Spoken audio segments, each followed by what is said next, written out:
The growing threat of climate change could define the contours of this century more dramatically than any other. This is a turning point. This is the moment we finally determined we would save our planet. 14 of the 15 warmest years on record have occurred since the year 2000. We, through agriculture, have impacted the planet more than any other human behavior, and in particular onto lands less suitable for agriculture. When we think about coping with climate change in Africa, there are already many techniques that we can borrow from parts of the world that deal with a lot of volatility anyway. Probably 5 years ago, when this concept of climate smart agriculture really arose, people were talking almost entirely about specific in-field practices. But I think we're doing things backwards. We really need to be looking much more at the system level of the value chain and the approach of how to drive changes in behavior, in commercial relationships, in policy, and how these kind of changes at a much higher level pull CSA practices through the system rather than trying to push these CSA approaches from the ground up. For example, in Zambia, there's only one season. So the farmer has to work hard between November and March to be able to have enough food for the rest of the year. But why should it be the case? If a farmer can do 2 hectares, get 40 tons, get all the money he wants, but also invest in other areas, that will be able to give him income. Because at the end of the day, farmers need incomes and access to markets. And for engaging the private sector, you really need to put it into business language. So you need to put it into dollars and cents, you need to put it into cost benefit, and you need to make it actionable. In Zambia, most farmers will look at the weather first before they can make a decision on which crop to plant. So you don't just have a weather event unconnected to an economic event. What happens at the local level has global implications, and I think it's that old saying, act locally and think globally. There's a lot of focus on maize and drought-tolerant maize, drought-escaping maize, but many farmers want to move to other crops, or they want to engage in crop rotation, they want to diversify what they're producing, and they often feel that they can't get high-quality seed for these other crops.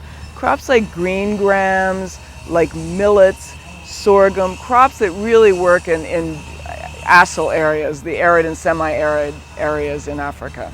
Hybrid maize, in certain conditions, it doesn't perform very well. We are encouraging them not to grow one crop, at least 2 crops, so that they are able to mitigate the risks of climate change.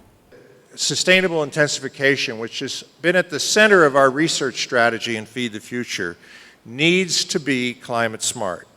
What's different is we're not talking about blanket recommendations for good agricultural practices. We're talking about taking those good agricultural practices and saying, how do they line up to this risk or exposure gradient we have? Where is this practice more relevant, and where is that practice more relevant? I think your local lens has a lot to do with how fearful you become about change. Another impact on the farming system is the small land holdings in Rwanda, which is like average latest report was showing 0.2 hectares per farm, which means like when they lose their season, they don't have any other option. Rwanda has, of its land area, 50% of it is mapped as suitable for agriculture. Rwandans farm 80% of their country, which means that they've gone quite a bit beyond that land area suitable for agriculture. Rwanda had like 4 seasons, 2 rainy season and 2 dry season, which had been really leading the farming cycles for farmers. Now we have been observing change in those seasons. The rain season sometimes are shorter or longer, and farmers are not used to get to that. They are not experienced of having those kind of season changing, because their way they have been farming for decades or for centuries was based on the 4 seasons. Now with the perturbance of those seasons, they are getting disturbed. The whole cycle is disturbed. The people we're trying to serve are the people least prepared to adapt. They lack capital, they lack access to innovations. In many cases, the innovations just lack. In many cases, the science is far ahead of our ability to deliver it, so the production and distribution systems, from my perspective, are absolutely essential.